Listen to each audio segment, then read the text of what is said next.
오세훈 서울시장 재판 결과를 놓고 여야가 충돌하고 있습니다. 민주당은 시장직 상실형이 1심에서 나온 만큼 당장 사퇴하라고 총공세에 나섰습니다. 그러자 국민의힘은 이재명 대통령 재판부터 재개하라며 맞불을 놨습니다. 오 시장은 선고 하루 만에 항소장을 제출했고 예정된 일정을 소화하며 정면 돌파 의지를 보였습니다. 김창섭 기자가 보도합니다. 더불어민주당은 오세훈 서울시장이 5선 취임 한 달도 안 돼 당선 무효형을 받았다며 6.3 지방선거에 출마하지 말았어야 한다고 주장했습니다. 결백을 주장하며 시장직에 다시 도전했던 것 자체가 모렴치의 극치입니다. 민주당은 즉각적인 사퇴를 촉구하며 서울시장 재보선 가능성까지 염두에 둔 총공세에 나섰습니다. 국민의힘은 오 시장 사퇴를 주장하려면 이재명 대통령 취임 후 중단된 5개 재판부터 재개하라며 형평성을 고리로 역공을 폈습니다. 대통령이기 때문에 재판이 5개든 10개든 다 중단시켜야 되는데 서울시장은 시장 되자마자 한 달 만에 재판해가지고 날려야 됩니까? 2021년 오 시장과 서울시장 후보 자리를 두고 당내에서 경쟁했던 나경원 의원도 야당 시 말리기라고 비판했습니다. 선고 다음 날인 오늘 오 시장은 아동급식 지원 사업 점검을 위해 지역 아동센터를 찾아 직접 점심 배식을 했습니다.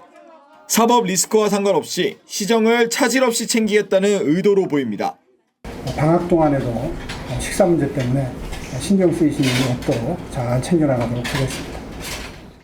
오 시장 측은 1심 법원인 서울중앙지법에 항소장을 제출하고 법리 검토에 착수했습니다. TV조선 김창섭입니다. 정치 연안에 한 발 더 들어가 궁금증을 풀어드리는 정치 더 시간입니다. 조선일보 배성규 정치 에디터 나오셨습니다. 자, 오늘 주제 알려주시죠. 네, 오세훈 순망치한입니다. 네, 순망치한. 이빨이 없으면 잇몸이 없으면 이빨이 치다 이런 뜻이잖아요. 근데 오세훈 시장 유죄 판결 후폭풍이 상당한 것 같은데 이 국민의힘 각 정파 반응은 그래도 좀 다른 것 같습니다. 네, 국힘은 공식적으로는 여당 무죄, 야당 유죄, 정치적 판결이라고 반발하고 있습니다. 판결이 잘못됐다는 겁니다. 그런데 장동혁 대표 주변에서는 좀 다른 목소리가 나오는데요. 측근들은 오 시장이 과거 전륜 요구를 했던 것에 빗대서 당원들이 절오 요구, 그러니까 오세훈과 단절 요구를 하고 있다 이런 말까지 하고 있습니다. 항소심에서 뒤집기 힘들 거라는 그런 비관적인 전망도 잇따라 내놓았습니다. 반면에 오 시장과 가까운 쇄신파에서는 정치 탄압에 대한 강경투쟁으로 가야 한다 이런 얘기를 하고 있습니다. 한동훈계가 두 갈래 반응이 나오는데요. 네. 한쪽에서는 대선 경쟁자가 타격을 받았으니까 약간 반색하는 기류가 있는 것 같고요. 반면에 오 시장이 잘못될 경우에 반장동혁 전선이 무너질 수 있다 이런 우려도 나옵니다. 네. 오 시장과 협력 관계였던 이준석 개혁신당 대표는 허탈감, 위기감이 아주 크다고 합니다. 자, 근데 공통적으로 나오는 얘기가 아까 말씀하셨던 순망치한이라는데 네. 이건 무슨 이유입니까? 네, 먼저 한동훈 의원 쪽을 보면요.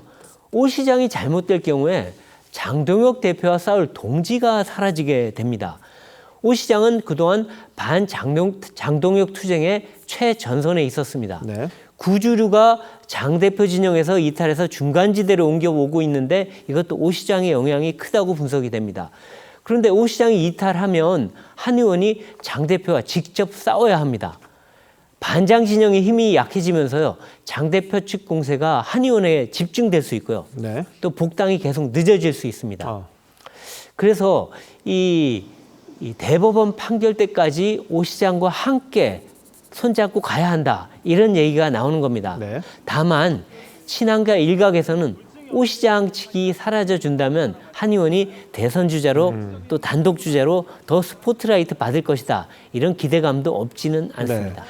근데 장동혁 대표 입장에서는 자신에 대해서 퇴진하라 이렇게 요구를 했던 게 오 시장 아닙니까? 네, 그렇죠. 일각에서 눈에 까셨다. 예. 그런 얘기도 있지만 장 대표 사퇴 목소리가 약해질 수 있다는 점에서는 반기고 있습니다. 하지만 복잡한 속내가 있는데요. 네. 장 대표의 최대적은 오 시장이 아닙니다.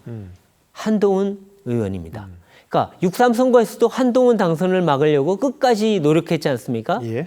오 시장이 구심점으로 있을 때는 한동훈 저지 전략이 통했습니다. 왜냐하면 오 시장도 한 의원 조기 복당을 반기지를 않았거든요. 그런데 이제 오 시장이 사라지면 한동훈을 막아주고 견제할 방파제가 사라지는 그런 문제가 될 수도 있는 겁니다.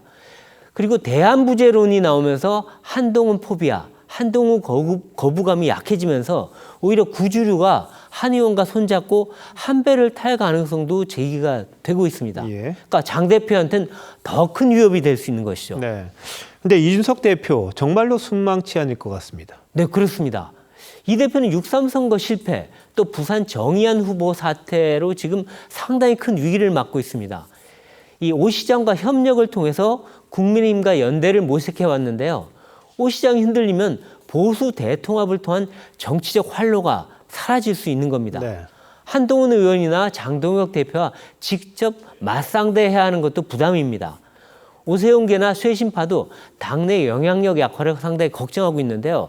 아마 앞으로 국민의힘은 당내 갈등 또 이런 거에 굉장히 크게 휩쓸리게 될 가능성이 큽니다. 네. 그거는 바로 오세훈의 존재감, 그다음에 균형추 역할이 그만큼 그동안 컸다는 의미입니다. 그렇군요.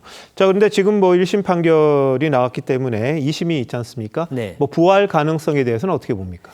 네, 뭐 오 시장은 명태균 씨의 거짓 진술을 전제로 재판부가 선고했다 이러면서 항소를 했습니다. 무죄를 다투겠다는 겁니다. 네. 그런데 오늘 대법원이 이번 사건과 유사한 김건희 씨 재판을 전원 합의부로 넘겼습니다. 원래 소부였는데요. 예.